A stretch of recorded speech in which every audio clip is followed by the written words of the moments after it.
Bienvenidos, ¿qué tal? ¿Cómo están? Un nuevo ciclo de perspectiva, una nueva etapa preelectoral a nivel nacional y a nivel departamental. Aquí a través de Canal 8 Carolino les brindaremos las propuestas, las ideas de cada uno de nuestros representantes, como decíamos, a nivel departamental, a nivel local y a nivel nacional. Este es el primer invitado, el primer protagonista de este primer programa.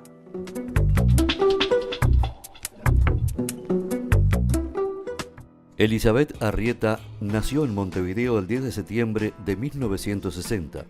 Estudió en la capital en la enseñanza pública.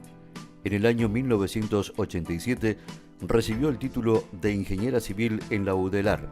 Trabajó en UTE como ingeniera y jefa de proyectos de la Gerencia Regional Este. En el año 1991 se casó con Franklin Rodríguez, carolino, y se radicó en Maldonado. Tiene 4 hijos y 4 nietos. Ha militado en el Partido Nacional desde la adolescencia. Desde el inicio en el wilsonismo, desarrolló actividades técnicas vinculadas al Partido Nacional en áreas programáticas a través del CELADU, Militancia Gremial Estudiantil. Integró listas del Partido Nacional en varias oportunidades. Actualmente es convencional nacional y departamental. Fue edila durante los periodos 2005-2010 y 2010-2015. En el año 2015 ingresa a la Cámara de Diputados electa por la lista 22 junto a Enrique Antía. Actualmente es presidenta de la Comisión de Turismo de dicha Cámara e integra el comité que dirige la Escuela de Gobierno del Parlamento Nacional. Además, ha desempeñado su labor como profesional independiente en ingeniería hasta el presente. Fue docente de enseñanza secundaria y en la UDELAR durante 12 años. El mano a mano del día de hoy en perspectiva es Elizabeth Arrieta.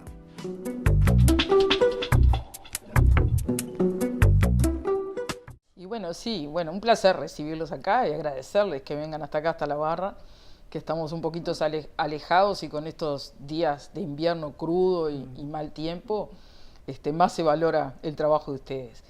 Pero sí, nos encaminamos ya a lo que le llamamos la etapa preelectoral, ¿no?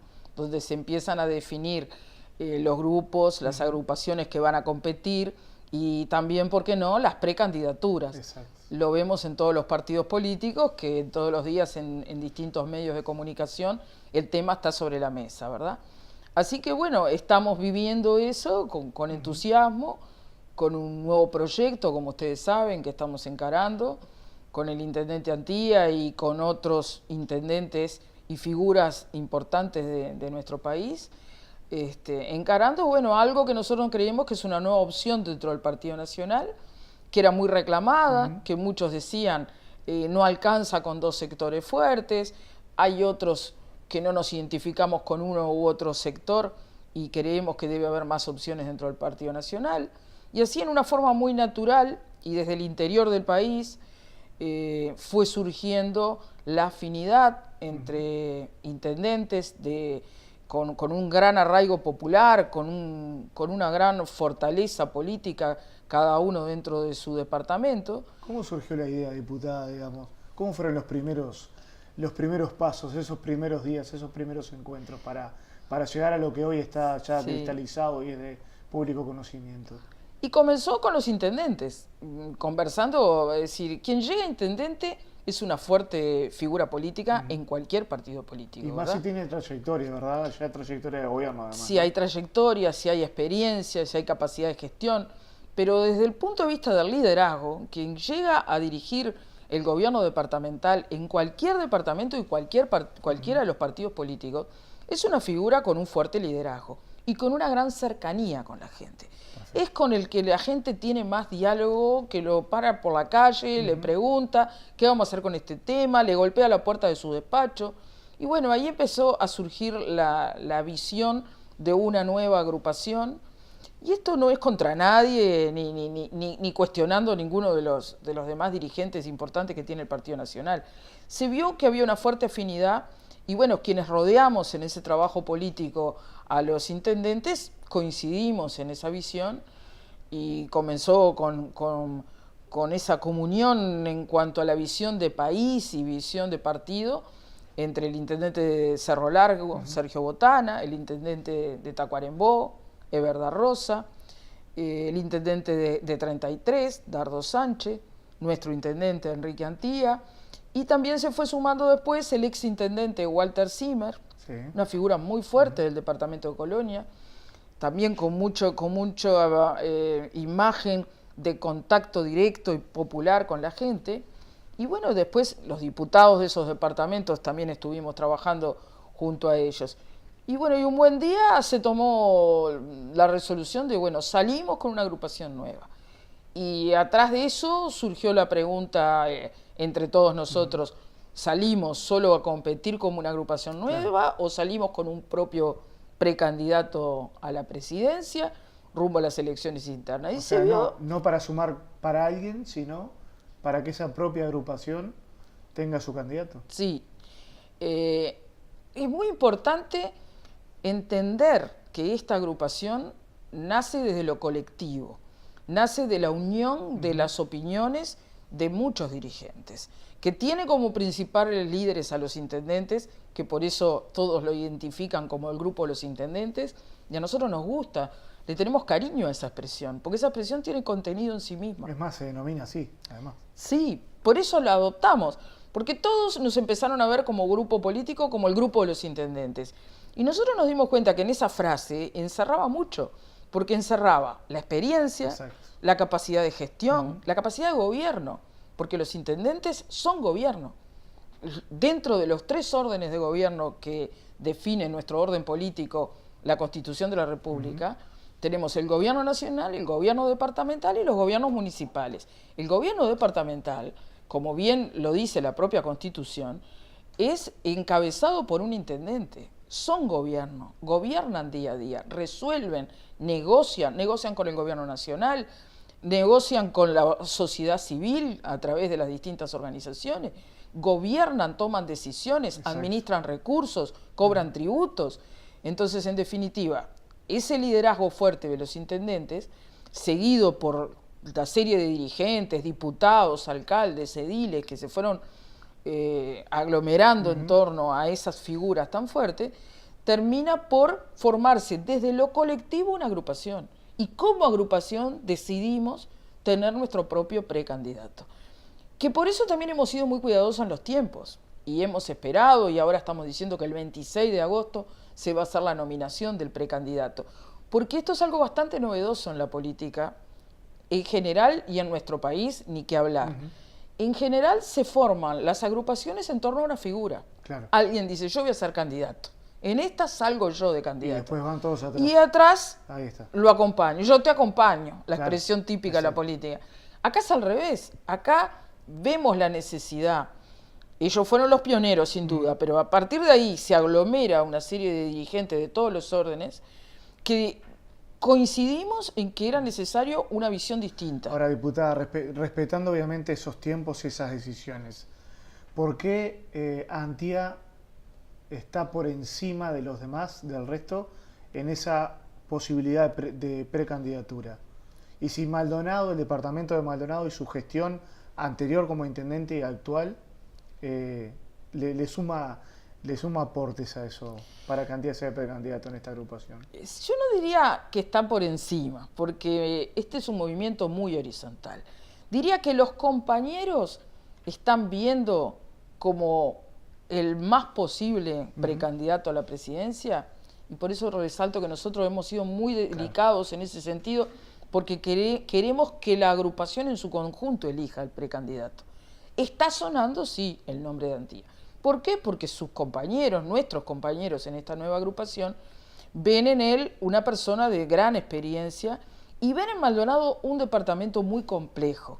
El intendente Botana lo decía claramente ante una pregunta similar hace pocos días en un medio de comunicación. Decía, Maldonado es un pequeño estado dentro del estado de la República Oriental del Uruguay. Por su complejidad. Exacto.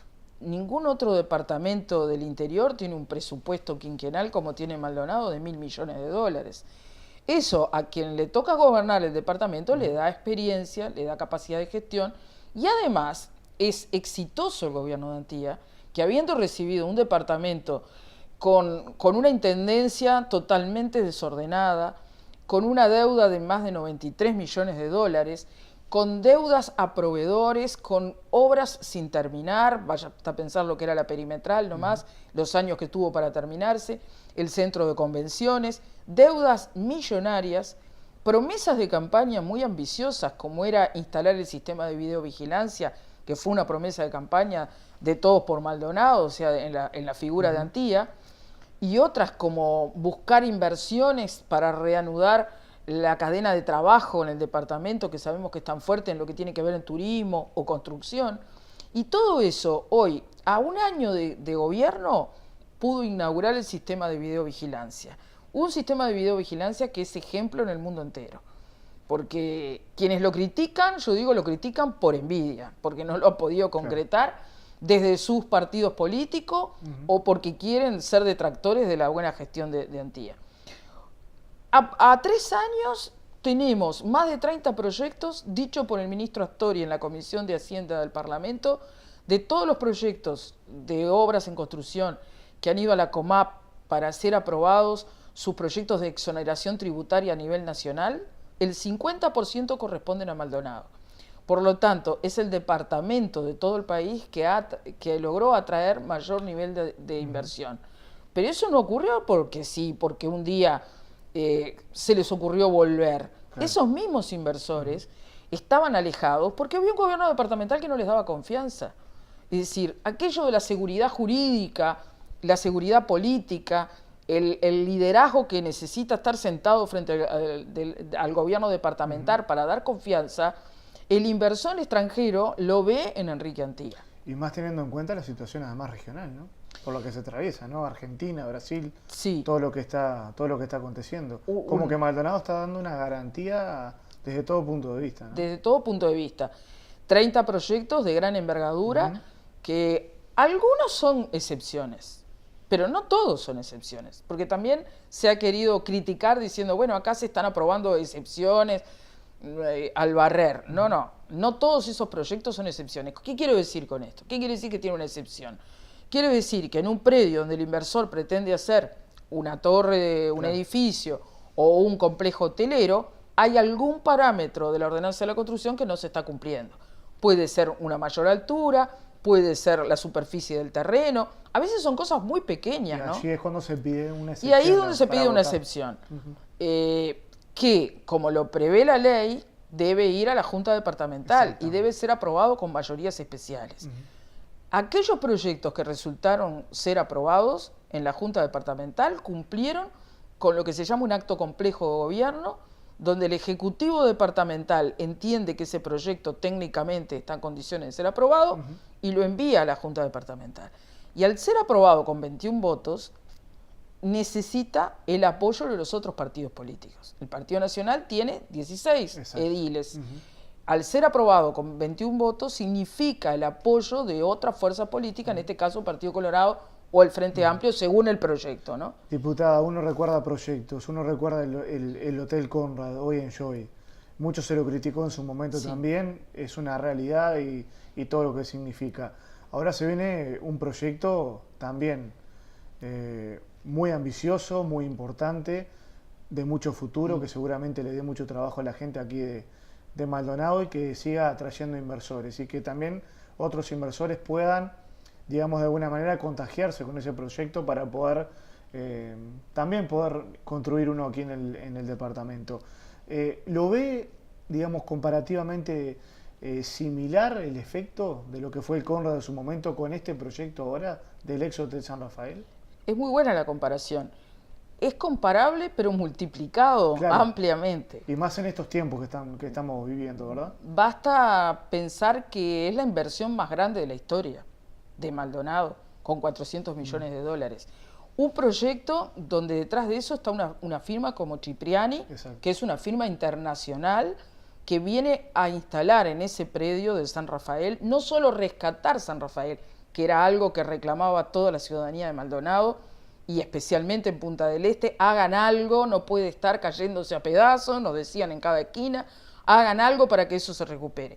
Bueno, entonces no solo recupera eso que es un ícono, es un patrimonio histórico de Punta del Este y del departamento de Maldonado, sino que genera en ese predio un proyecto turístico de alta gama que no tenemos hoy en el Uruguay. No tenemos en Uruguay. No lo podemos comparar con ninguno de los prestigiosos emprendimientos que hoy tenemos. Es algo que supera ampliamente. ¿Por qué el inversor se anima a hacer esto? ¿Porque tiene ganas de arriesgar? No, porque sabe que hay un público que puede comprar eso. Porque conoce el mundo del turismo, porque conoce lo que significa la marca Punta del Este como destino a nivel internacional. En los sin embargo, diputado, como usted dice, marca Punta del Este, hemos hablado con diferentes dirigentes políticos y nos dicen que todavía la promoción de Punta del Este no está bien hecha a nivel internacional. Bueno, hay errores en ese sentido. Y no lo hablo de aquí de Maldonado, sino lo hablo a nivel del Gobierno Nacional, del Ministerio de Turismo. Siempre se pueden hacer mejor las cosas. El Ministerio de Turismo siempre le quita importancia a Punta del Este y trata de equilibrar Punta del Este con lo que significa Montevideo. Montevideo es la capital del país y cuando uno llega a cualquier país del mundo, va a la capital primero, ¿no? Procura conocer la capital. Exacto. Y bienvenido sea, porque es una capital hermosa en el contexto internacional. Pero la principal generador de turismo en cantidad de divisas, que es lo que en definitiva importa, sigue siendo Punta del Este. Y mal que pese a veces en los números cuando explica el Ministerio de Turismo, tiene que reconocer pero me entiende la inquietud, ¿verdad? Sí, en cuanto a la promoción... Se ha hablado que la promoción no se ha hecho bien. Bueno, la promoción le corresponde al Ministerio de Turismo, punto primero, ¿no? Desde el gobierno departamental se colabora mucho. Por eso lo aclarábamos recién. Se colabora mucho. Yo creo que se puede hacer mucho mejor, todo se puede hacer siempre mucho mejor. Pero no podemos negar, cuando uno sale de Uruguay y viaja por el hemisferio norte, sea en Estados Unidos, sea en Europa, o en la región dentro del Cono Sur, cuando uno dice Punta del Este, inmediatamente hay un registro desde la persona con la cual el interlocutor con que uno esté hablando, sea un empresario, sea un operador turístico, que considera un destino internacional de máximo nivel. Si le sumamos un proyecto como el de San Rafael, como el proyecto de Cipriani, lo estamos poniendo en la tapa de la revista, digamos, porque el propia marca Cipriani se va a encargar de difundirlo. Y si hace la inversión y arriesga una inversión de 400 millones de dólares, es porque tiene muy bien estudiado el mercado internacional de turismo de alta gama y considera que es viable llevarlo adelante. Entonces yo creo que es algo para celebrar. Y eso ocurre en este gobierno que logra tener ese diálogo con los técnicos, con el empresario, exigirle que cumpla determinadas pautas. Sabemos todo que primero se presentó un proyecto que no tuvo andamiento y se cambia por otro proyecto que, bueno, que afortunadamente hoy está aprobado también rápidamente. Esto ocurre en el transcurso de pocos meses. Ahí volvemos a lo que significa tener capacidad de gobierno y capacidad de gestión. Lo veíamos en los 10 años anteriores del gobierno del Frente Amplio en el departamento de Maldonado y lo vemos en el gobierno nacional, que muchas veces hay buenas intenciones y hay ideas que uno puede decir, eso es una buena idea, pero no se concreta. Hay falta ejecutividad. Claro. Pasamos 10 años, los mejores años de bonanza económica del país, cuando por los precios internacionales de los commodities nuestros productos agropecuarios estaban al más alto nivel, y entró muchísimas divisas a nuestro país por las exportaciones y sin embargo no hubo un desarrollo. ¿Qué infraestructura cambió? ¿Qué cosas, qué inversiones importantes, salvo UPM, que ya venía desde antes, ¿no? Porque tampoco fue algo que se concretara exclusivamente, que fuera captado. Y la segunda planta de UPM, veremos que sí, que no, que sale, que pongamos esto. Y una inversión que en cantidad de puestos de trabajo es equivalente a lo que puede ser una segunda planta de UPM, hoy en día ya está aprobada, ya tiene un proyecto que está caminando, ¿verdad? El gobierno actual del Partido Nacional de Maldonado está inaugurando obras que nosotros empezamos. Cuando se dice eso, ¿cómo lo analiza usted? Yo digo, gracias a Dios que es así, porque el centro de convenciones, que es una de las cosas que a veces duele más, el proyecto de factibilidad se hizo en el gobierno de Enrique Antía entre el 2000 y el 2005.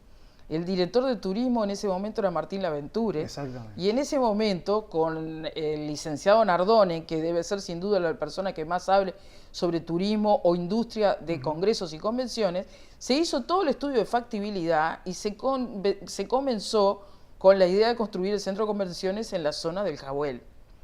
Viene después 10 años de gobierno del Frente Amplio, con hasta el absurdo, en algún momento yo era edil departamental, y una vez asumido el ex intendente de Los Santos, asume una charla con la Junta Departamental, donde en el segundo periodo de gobierno, para el 2012, se quería concretar el centro de convenciones porque estaba la conferencia de gobernadores del BID en Uruguay y se quería inaugurar el centro de convenciones.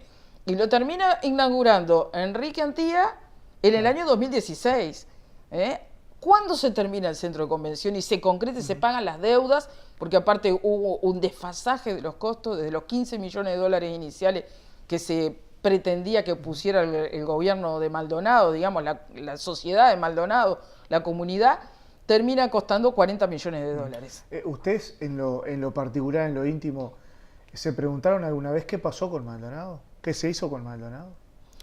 No, a ver, contestándote la pregunta anterior sí. de la inauguración de las obras, lo mismo con la perimetral. La perimetral tenía un proyecto, y en esa época, en los años 90, en esa época yo trabajé en UTE y me tocó trabajar en los corrimientos de las líneas de alta tensión porque ya existía el proyecto de la perimetral. Lo puedo documentar. Entonces, es un proyecto que arranca en el gobierno del Partido Nacional, en 10 años el gobierno Frente Amplio no lo logra concretar, lo concretando, inaugurando el gobierno del Partido Nacional. Pero son las únicas dos cosas que podemos decir que tuvieron un comienzo durante el gobierno de Los Santos, ¿no? O sea, la perimetral y el centro de convenciones. No los logró terminar. O sea, no habla bien de ellos. Y después la otra obra, que desde el punto de vista social a mí me parece una obra muy buena, es el teatro que se inauguró o está ya funcionando, aunque falta algunas cosas de terminar, en Maldonado Nuevo, ¿verdad? Claro. Pero después, ¿qué más podemos hablar de los 10 años? Aparte, nunca hemos negado, esta obra empezó en la administración anterior y ahora se terminó. Entonces, digo, en definitiva, no, es algo que no es de recibo decir eso, ¿verdad? Voy a lo que le preguntaba anteriormente. ¿Se lo preguntaban ustedes qué había pasado con Maldonado? ¿Qué se había hecho con Maldonado? Si yo tendría que definir Maldonado al fin del 2014, 2015, antes de la elección departamental, uno lo definía como una ciudad gris, una ciudad triste, una ciudad venida a menos. Es lo que los vecinos nos decían en cada esquina. Qué feo que está Punta del Este, qué sucio, no hay flores en los canteros, los espacios públicos no están cuidados. ¿Cómo se nota cómo se ha venido abajo? Y eso es lo que se venía. En, en esas recorridas de campaña que ustedes hicieron, en ese mano a mano con los vecinos, ¿se apreciaba eso? ¿Los vecinos decían eso, demostraban eso? Por supuesto. En cada barrio era distinto. Claro. Si más algo... allá de que hay problemas más complejos, digamos, ¿no? Que vamos a desarrollar más adelante, el tema seguridad, el tema educación, el tema trabajo. Digo, pero también eso los vecinos lo daban a conocer. No, por supuesto que sí. No solo eso, sino que eran quejas de todo y en cada zona era distinta la queja, ¿no? Porque si nosotros hicimos más de 500 reuniones en Casa de Familias y construimos una propuesta para el programa de gobierno en base a lo que escuchábamos y lo que hablábamos. Llevábamos una hojita que decía inquietudes y propuestas de los vecinos, y los vecinos se llevaban esas hojas y las ponían en la carnicería, en el almacén, y después nos traían las hojas. Y nosotros le dimos mucha importancia a todo lo que la gente nos decía. Y entonces en barrios como Cerro Pelado nos decían, en 10 años no se han concretado los títulos de mi propiedad. Claro. Y yo estoy pagando y no me dan el título. Porque se jugaba mucho con esa necesidad. Se jugaba políticamente. Porque mientras no te doy el título, la vivienda sigue siendo propiedad de la Intendencia. Y si yo tengo un poder político a través de la Intendencia, los vecinos quedaban atados a esa situación. O sea que el vecino tenía que hacer de ese partido, del partido de gobierno. Y gobierno. bueno, la gente decía, ¿qué hago? Hasta que se cansaron y dijeron, no me importa, que hagan lo que quieran, pero no van a jugar con mi necesidad de mi vivienda. Hay casos Tema vivienda que, por ejemplo, no es resorte de la Intendencia de Maldonado. No. Más allá que la Intendencia de Maldonado se trabaja en eso también, ¿no? Es Sí, resorte del Ministerio. El Ministerio de Vivienda. Después teníamos, lo mismo ocurre con el tema de los asentamientos. Había un asentamiento que tenía el nombre del secretario general de la Intendencia, porque le decían, andá, métete ahí.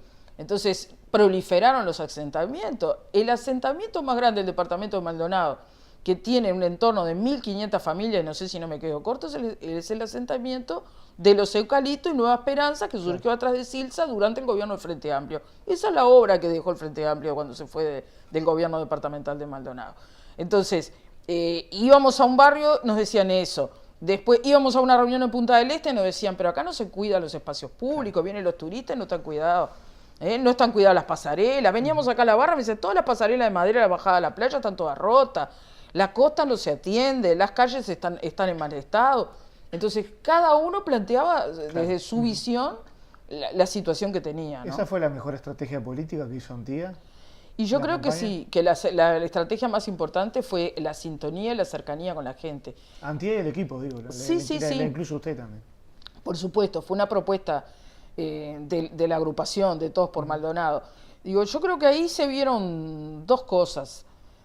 Por un lado, el fuerte liderazgo y la confianza que generaba Antía. El compromiso que él estaba asumiendo en un barrio, como por ejemplo en Cerro Pelado, de vamos a solucionar este tema y vamos a poner un equipo de abogados y escribanos que estudien caso a caso, escritura por escritura, la gente confiaba de que eso se iba a hacer y lo hizo. Y ya lo cumplió. Y ya se están entregando los títulos a esa gente y se ve con nombre y apellido. Después, cuando dijo, vamos a erradicar el placer y vamos a realojar la gente, lo hizo. Y ya están ahí los escombros en el placer de las casas que se han ido demoliendo como un testimonio vivo de lo que ha ido pasando. Cuando le dijo a Punta del Este, le vamos a recuperar los espacios públicos, los espacios verdes, el jardín que lucía Punta del Este, el estado de las playas, lo hizo, lo cumplió, pero la gente percibía eso, que podía confiar en él. Y lo otro fue esa cercanía, ese mano a mano con la gente en cada rinconcito. Fuimos a reuniones donde nos esperaba un vecino. Y bueno, ese vecino tenía cosas para decir. Porque fue una campaña de diputada silenciosa. Fue una campaña silenciosa, sin recursos, absolutamente del mano a mano. Y sinceramente no se lo tenía Antía en los papeles, digamos, como candidato a ganar. Es así, pero esa cercanía y lograr con su liderazgo y su personalidad generar la confianza. Porque la gente le dio la confianza. Y él hoy, a 3 años de gobierno, ha cumplido los temas más importantes que comprometió en campaña, ya lo cumplió. Y eso es absolutamente innovador, porque convengamos que todos los gobernantes tienen sus promesas de campaña y se van cumpliendo y muchas quedan por el camino, pero las principales cosas que comprometió ya las cumplió. El tema seguridad, por ejemplo, usted destacaba anteriormente el sistema de videovigilancia que tiene Maldonado. Evidentemente que es algo innovador, es algo que ha puesto a Maldonado en los primeros niveles, justamente a nivel mundial, y que, digamos, de buena manera, teniendo en cuenta de que la situación es compleja, ha ayudado y ha colaborado en muchos casos, ¿verdad? Sí, nunca pretendimos ni pretendió Antía con el sistema de videovigilancia abarcar todos los aspectos de la seguridad. Porque lo primero que hay que decir que la seguridad, tal como manda la Constitución, corresponde al Ministerio del Interior y al Ministerio de Defensa, lo que es la seguridad nacional. Nosotros con Antía entendimos que teníamos que aportar algo desde el gobierno departamental cuando hicimos la propuesta de campaña. Incluso la propuesta se hizo ya cuando fuimos candidatos a diputados y después se amplió para la campaña a la intendencia, la campaña hay que recordar que él fue primero diputado, electo diputado, y después obviamente siguió la campaña hacia la intendencia. Cuando hicimos la campaña para la diputación en octubre, ahí ya planteamos buscar la manera de generar un sistema de videovigilancia con un centro de monitoreo para el departamento de Maldonado por las características que tiene el departamento de Maldonado. El departamento de Maldonado, debido a los fuertes capitales, el flujo de dinero importante que tiene, es especialmente atractivo el mundo del narcotráfico, es especialmente atractivo para el mundo del delito. Aparte hay que darle garantía al turista, el que viene de afuera también. El turista Que se sienta exige cuidado seguridad. de alguna manera, ¿no? El habitante de segunda residencia, el que elige sí. como segunda residencia, como residencia de retiro luego de sus años de trabajo, exige seguridad. Pero es especialmente vulnerable Maldonado por esas características que lo tenemos por todo arranca en las bellezas naturales que tenemos la bendición de tener en este departamento. Eso atrae la inversión turística o atrae la inversión inmobiliaria para una segunda residencia, también lo que tiene que ver con un proyecto universitario, como sabemos que tenemos acá, pero lo hace a la vez especialmente vulnerable, porque al haber capitales que hay y flujo de dinero y importantes propiedades muy bien equipadas, autos de alta gama que circulan en Maldonado, el mundo del delito ve especialmente atractivo, interesante del departamento de Maldonado. Entonces necesitaba un tratamiento especial Maldonado. Y desde el gobierno nacional, desde el Ministerio del Interior, no había respuesta en ese sentido. Se nos igualaba con todos los departamentos.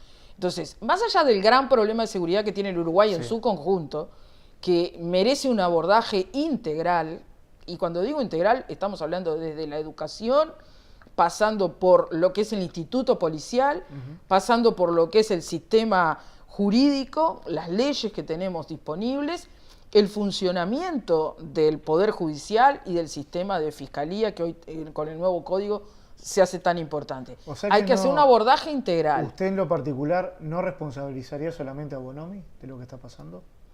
No, yo creo que el problema es mucho más amplio que Bonomi. Es más, creo Porque hay actores políticos que dicen que de pronto que si Bonomi se retirara, yo creo que la responsabilidad el panorama cambiaría, mejoraría. Creo que hay un gran problema dentro del Ministerio del Interior porque no hay una política de seguridad. Y en eso no es solo responsable de Bonomi, sino que es el presidente de la República. El que elige sus ministros, que por algo se llaman secretarios de Estado, son los secretarios del presidente, es el presidente de la República. Y creo que Vázquez no logró, más allá de que puso a su hermano como subsecretario, no logró que el ministerio tuviera una política de seguridad. Una política de seguridad es lo que significa el respaldo a la fuerza policial, el respaldo a la actuación, la forma de trabajar. El Ministerio del Interior tiene el presupuesto más alto de la historia del Uruguay, 800 millones de dólares. Tiene equipamiento, tiene efectivos. Bonomi pidió más efectivos, se le dieron más efectivos. Pidió los pagos, tiene los pagos. Tiene el equipamiento para la Republicana, tiene equipamiento. Exacto. Helicóptero para la Republicana, helicóptero tiene. Y sin embargo los resultados son cada vez peor. Entonces, hay una responsabilidad política del presidente de la República. Yo no dudo de sus buenas intenciones de cuidar a los uruguayos, no tengo ninguna duda. Pero no dio con la tecla. Fue muy terco también con la oposición, al no abrirse realmente. No somos los dueños de la verdad, pero de repente que tenemos a alguien que pueda aportar. Cuando se mantuvieron aquellas reuniones, que fueron varias, en la Torre Ejecutiva. En la Torre Ejecutiva. Sí. ¿Con qué sensaciones iban ustedes? Y bueno, justamente con esa sensación de que era más para llenar las formas que para realmente trabajar en torno de una mesa. Pero claro, eso ya se había generado con muchos años antes de terquedad de no escuchar a nadie. Y a partir de esas reuniones incluso, que por ejemplo surgieron algunas ideas de soluciones legislativas, muchas ni siquiera se han tratado, quedaron encajonadas, ¿da? Y lo único que se avanzó fue con el nuevo Código del Proceso, que ya vimos que se insistieron en una forma y en un modelo, desde la oposición se le hizo confianza y votamos, y debemos decirlo, votamos ese código en el entendido de que había que poner la voluntad para que estuvieran los instrumentos que el Poder Ejecutivo estaba pidiendo, y a la vista está que ahora están mandando un nuevo proyecto reviendo todo el Código del Proceso porque ha sido realmente desastroso. Diputada, al pasar usted hablaba del narcotráfico y es un problema que obviamente es también muy complejo y que yo en alguna oportunidad le he preguntado a algún actor político a nivel nacional, ¿cómo se lucha contra el narcotráfico? Bueno, ¿hay alguna solución de poder, digamos, resolver este tema, de parar de alguna manera todo este tránsito que hay en una zona, como usted lo decía, que también que es muy atractiva para llegar a eso? Es un problema del mundo, ¿verdad? Claro, trasciende. en un país de 3 millones de habitantes y donde nos conocemos todos, tendría que poderse controlar este tema. Y en ciudades chicas también, ¿no? Sí. Como pasa acá en el departamento. Como pasa acá y en muchos otros puntos del interior del país. Y creo que es un tema que se ha ido de las manos, porque desde que el ministro Díaz, primer ministro del Frente Amplio, tomó como primera solución la liberación masiva de presos, creo que ahí el gobierno del Frente Amplio, en los 13 años que lleva de gobierno, ha dado el mensaje muy negativo de que acá no pasa nada, muchachos. Claro. Tranquilo que aquí no pasa nada. Y a partir de ahí, las cosas se fueron agravando cada vez más. Yo quería decir, volviendo a eso, que el sistema de videovigilancia nunca pretendió ser la solución de la seguridad. Pretendimos, con Antía, ayudar. Ahí va. Poner nuestro granito de arena, decía Antía hace pocos días en un reportaje. Poner nuestro granito de arena. Y creemos que eso, en la medida que se puede hacer desde un gobierno departamental, ayuda. Y ayuda mucho. Porque también ha habido muchas críticas fáciles y livianas desde algunos actores de la oposición a nivel departamental, ediles de oposición, que han criticado con mucha liviandad el sistema de videovigilancia con el afán de castigar la figura cada vez más fortalecida de Enrique Antía. Se ha criticado el tema del financiamiento, por supuesto. Ahí hay dos o tres cosas que no se toman en cuenta. Lo primero, que esto se hizo con el gobierno nacional. Por suerte el gobierno nacional aceptó esa colaboración de Maldonado, pero se hizo un convenio con el Ministerio del Interior y con el Ministerio de Defensa. La colaboración del Estado de Israel se hizo a través de un convenio de Estado a Estado, un tratado, esa es la palabra exacta, un tratado de Estado a Estado que tiene décadas en colaboración en lo que es en seguridad. Y que lo trajo el Ministerio del Interior y dijo, señores, tenemos este tratado, lo podemos utilizar, como podría haber sido con cualquier otra nación. No surgió solamente de Maldonado. No. Maldonado, si yo lo puedo resumir en pocas palabras para que se entienda fácilmente, Maldonado puso la plata para que se hiciera. Ni siquiera la idea de los sistemas de videovigilancia fue una idea que salió de acá, porque ya el Ministerio del Interior estaba poniendo cámaras, pero tenían previstas para Maldonado entre 50 y 100 cámaras. Era nada. Era como ahora que con los problemas que hubieron en Salto, se habló de que iban a poner 35 cámaras. Nosotros tenemos colocadas actualmente 1.200 cámaras. Ustedes siguen en disconformidad porque lo manifestó el intendente Antía durante el balance de gestión de los 3 años del tema de los aportes del gobierno nacional. Sí. ¿Siguen disconformes con eso? Pero quiero decir, antes de pasar eso, para terminar el tema de seguridad, voy a dar 2 ejemplos nada más, que son bien gráficos. Y después lo recordamos el tema de los aportes. Sí, 2 ejemplos bien gráficos. Uno fue lo que pasó en el Hotel Conrad, el asalto a la joyería del Hotel Conrad. Primera cosa, quienes hicieron el asalto era una banda mexicana de personas con antecedentes y requeridos por Interpol a nivel internacional.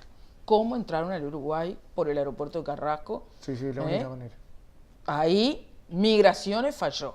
Si estaba requerido por Interpol, no podían haber entrado. Tenían que haberlos agarrado ahí cuando iban a ingresar al Uruguay. Ahora, en media hora con el sistema de videovigilancia se logra apresar la banda entera. Un mejor ejemplo que eso, la efectividad del sistema, que actúa todos los días y todos los días. Y lo otro es este sonado caso ahora del asesinato de Vaz, que está tan en la boca de todos los medios de comunicación y sobre todo en Argentina. Del profesor. De Maldonado. De Maldonado. Ahí se dice, ¿y ustedes qué tienen tantas cámaras? Bueno, es que gracias a las cámaras se hace el seguimiento de ese vehículo que aparece rondando en la zona del asesinato, a la hora del asesinato, se hace el seguimiento por las cámaras del recorrido para atrás, o sea, por dónde había pasado ese vehículo, y se llega hasta que levanta a esas personas en la parada 40. Y a partir de ahí se busca por la matrícula que identifica el sistema de videovigilancia quién es el propietario, mandan a buscar al propietario, el propietario entre la espada y la pared tiene que decir qué hizo y por qué trajo, porque si no el asesino iba a terminar siendo él. Fue a ser operativo. Ahora, decían en el programa de Esta Boca es Mía, de que se pasa en Canal 12 todas las tardes, dice, ¿cómo no encuentran? No, es que es al revés. gracias a las cámaras se llegó a eso. Si no, sería un asesinato más en el que seguramente Bonomi diría ajuste de cuenta y quedaría en eso. Si tenemos hoy en día una punta de investigación, es gracias al sistema de videovigilancia. Quiero volver, diputada, a los aportes. Sí, los aportes. Antía lo dijo, siguen habiendo aportes del Gobierno Nacional para Maldonado que obviamente, según lo que indica Antía, no son suficientes. Sí. Y que la Intendencia de Maldonado se está haciendo cargo de cosas, como hemos hablado anteriormente, que no debería hacerse cargo. Seguridad, vivienda y demás. Ahí hay dos temas. Uno es el tema global de lo que es descentralizar las políticas públicas, seguridad, educación, salud.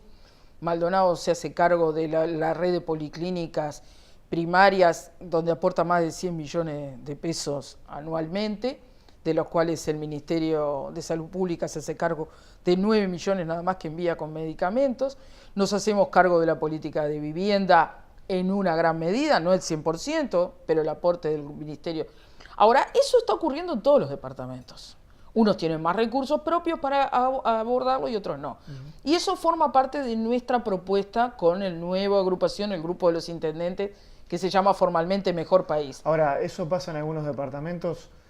¿Algunos departamentos tienen más que otros o les llegan más aportes porque son del partido de gobierno? No, pero por eso digo, hay dos temas. Tenemos que separar dos temas. ¿Cómo se puede diferenciar? Uno es el tema de las políticas públicas en general. Eso está centralizado en Montevideo y Canelones, y de ahí no salen las políticas. El centralismo, y ahí es donde nosotros vemos que tenemos que tener un proyecto federal. Cuando decimos un proyecto federal, no estamos hablando de descentralizar esas políticas públicas y transferirle los recursos a los gobiernos departamentales para que puedan abordar temas de seguridad, de salud, de educación, en una actividad delegada desde el gobierno nacional, ¿no? Porque no estamos pretendiendo modificar la Constitución, lo que es potestad de un área lo va a seguir siendo, pero sí descentralizar los recursos para que las intendencias puedan rápidamente arreglar el techo de una escuela, como pasó con la escuela 13 de San Carlos, que después del huracán de San Carlos, después de un año después, seguían sin colocarle techo a la escuela. ¿Y era porque no había recursos? No, era por la burocracia que lleva todo eso, cuando una intendencia lo puede solucionar en poquitos días. Entonces, ese es un tema, que es el tema conceptual de cómo debiera funcionar la distribución de recursos del Uruguay, que va a ser un tema de campaña para nosotros. Lo otro es cómo se están distribuyendo hoy los recursos. Y lo que Enrique Antía dice es que los recursos que están previstos en el presupuesto quinquenal, que asignan un porcentaje a cada uno de los departamentos de lo que es el FDI, que es el Fondo del Interior, que lo administra la OPP, no llegan cuando tienen que llegar. O sea, están en deuda con lo que está votado en el presupuesto quinquenal. ¿Por burocracia? O porque se hace uso de esos recursos de otra manera y se le manda de repente a otro departamento o a otro organismo, porque OPP ustedes saben que maneja una amplitud enorme de unidades ejecutoras a las cuales le puede transferir recursos, y a Maldonado no le vienen los recursos que le tienen que venir. Es uno de los temas que el intendente Antía le planteó al presidente Vázquez cuando tuvo la reunión recientemente con él. Entonces, hay un tema que es el concepto de cómo debe funcionar el país, que a veces se confunde con lo otro, y hay un tema que es los recursos que están votados en el presupuesto quinquenal y en la rendición de cuenta anterior, y que tienen un porcentaje ya definido por ley en el presupuesto, que le corresponde a cada departamento, que toma varios parámetros para eso. Toma el Producto Bruto Interno, la cantidad de habitantes que tiene, una serie de cosas. Eso que tiene que venirle, esos, vamos a decir, 100 pesos que le tocan a Maldonado, no vienen los 100 pesos. Entonces, eso se tiene que cubrir con recursos departamentales. Por ejemplo, para caminería rural, por ejemplo, para Maldonado perdió, en anteriores administraciones, perdió, por ejemplo, el canon del Conrad. Sí, eso fue por ley, ¿no? O sea, eso se retiró lo que era el canon. Cuando se votó el casino del Conrad, como es un casino privado, se debió votar por ley. Y en esa ley estaba previsto un canon que se volcaba al gobierno departamental contra obras. O sea, iba al gobierno nacional y volvía al departamento contra obra ejecutada. No era tampoco que venía a la intendencia y la intendencia lo usaba para acá. Tenía que hacer la obra, rendir cuentas y ahí se le transferían los recursos. Eso por una ley en el año que lamentablemente debemos decir que todos los diputados del Frente Amplio por el departamento de Maldonado votaron a favor de esa ley, ¿no? Que si ellos no hubieran votado, no hubieran estado las mayorías, porque con esos votos se construyó la mayoría para eliminar que ese dinero se transfiriera a Maldonado, o sea que queda en los ámbitos de rentas generales a nivel nacional, ¿verdad? Perfecto. Y bueno, el Partido Nacional es un partido que forma parte de la esencia de la nación, ¿verdad? De la construcción de la nación, porque si es un partido con más de 180 años de historia, que ahora justamente el 26 de agosto, eso es una fecha muy significativa para nosotros, pues la fecha del fallecimiento de Manuel Oribe, fundador del Partido Nacional, ha acompañado todo el proceso fundacional de la nación como tal, todo el proceso histórico, el proceso político, y hoy en día se refleja como un partido muy diverso, que por esas mismas características refleja todos los ámbitos de la sociedad. Quien tenga una forma de pensar de una manera u otra va a encontrar dentro del Partido Nacional el lugar más cómodo donde trabajar. Y ha sido, como dice nuestro emblema, el defensor de las leyes, el defensor de la institucionalidad. El defensor de la libertad cuando esa libertad se perdió. Basta recordar lo que fue la lucha de Wilson Ferreira en el exterior y aquella frase donde él nos dice: por la libertad se pelea todos los días porque nunca está definitivamente conquistada. Entonces, en ese proceso histórico de 180 años se fueron afirmando valores, una forma de entender el país, de entender la nación, esa comunidad espiritual, como también decía Wilson, que en definitiva es lo que hoy, pese a esa diversidad, mantiene unidos a un enorme colectivo. No lo digo yo, basta ver lo que son las encuestas. Hoy en día las últimas encuestas dan como intención de voto al Partido Nacional por encima del Frente Amplio, ¿no? Después de muchos años. Si uno lo compara con lo previo a la elección interna pasada. Creo que va a ser una elección, que nos encaminamos a una elección interna distinta, con un menú muy amplio de opciones. Creo que eso es muy bueno y que en definitiva... El Partido Nacional nunca tuvo tantos candidatos como ahora.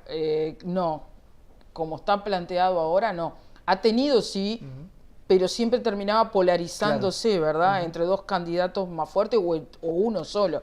Ahora están apareciendo, por lo menos aquí estamos hablando de 4 candidatos fuertes, ¿no? Tenemos la senadora Alonso, que ha anunciado su precandidatura, Jorge Larrañaga, que la ratifica, Luis Lacalle Pou, y el candidato del grupo de los intendentes, que hasta en eso es novedoso, porque hablamos del candidato de este grupo. Claro. La fuerza está en el grupo, y no en un nombre o en una figura. Voy a aprovechar los últimos minutos para preguntarle y pedirle un poco de síntesis. Mujer en la política y los jóvenes en la política. Porque sabemos que a nivel de jóvenes usted se identifica mucho con ellos y que la elección de jóvenes creo que fue un bastión importante en Maldonado en ese sentido. Sí, las mujeres y los jóvenes siempre han estado presentes en la militancia del Partido Nacional. Lo que hoy debemos hacer es darle los ámbitos de participación real y de representación, porque quizá la participación en una manera u otra siempre ha estado, pero hay que generar los ámbitos de representación, porque yo creo en las agrupaciones donde están integrados, claro, hombres y mujeres y hombres, igualdad de oportunidades por encima de las cosas. Aquel que quiere y tiene la vocación política, que lo pueda hacer, sea hombre o sea mujer. Y lo mismo los jóvenes. No creo en los grupos de jóvenes aislados de las agrupaciones, sino que los creo formando parte de las agrupaciones, como también los distintos estamentos en cuanto a los niveles culturales o los niveles empresariales, que todas las voces estén representadas dentro de una agrupación. ¿Eso deja de lado mucho de los que dicen de que hay descreimiento de la política, del sistema político hoy por hoy? Como usted habla del tema de la mujer, como usted y su posición, como usted habla también de los jóvenes. Yo creo que hay crítica, no descreimiento, porque entramos en las redes sociales, lo que sea, y todo el mundo está hablando, y todo el mundo está intercambiando de lo que pasó hoy y de lo que pasó ayer. Yo no creo que haya falta de interés en la política. Lo que no conforma lo que hoy está, y esa crítica a lo que es la conducción del actual partido de gobierno hace que se genere una crítica generalizada hacia los políticos. Si usted hoy tiene que convencer a la gente, digamos, si se puede utilizar ese término, ¿por qué debería el votante uruguayo, el votante de Maldonado, el votante de San Carlos, acompañar a la agrupación de los intendentes? Bueno, porque yo creo que es una agrupación totalmente distinta a todo lo que ha habido en todos los partidos políticos, que nace desde abajo, que es muy horizontal, que se basa en el equipo y no en una persona, y que va a buscar, como dije hoy, descentralizar las políticas públicas, manteniendo todo lo bueno que ha habido en los gobiernos hasta ahora. Nosotros no estamos en contra del MIDES ni de las políticas sociales, pero no como se están ejecutando hoy en día. Claro. No el asistencialismo barato tratando de retener el voto de esa persona. Ayudemos a quien lo necesita, pero ayudémoslo a insertarse en el mercado laboral, démosle las herramientas para valerse por sí mismo.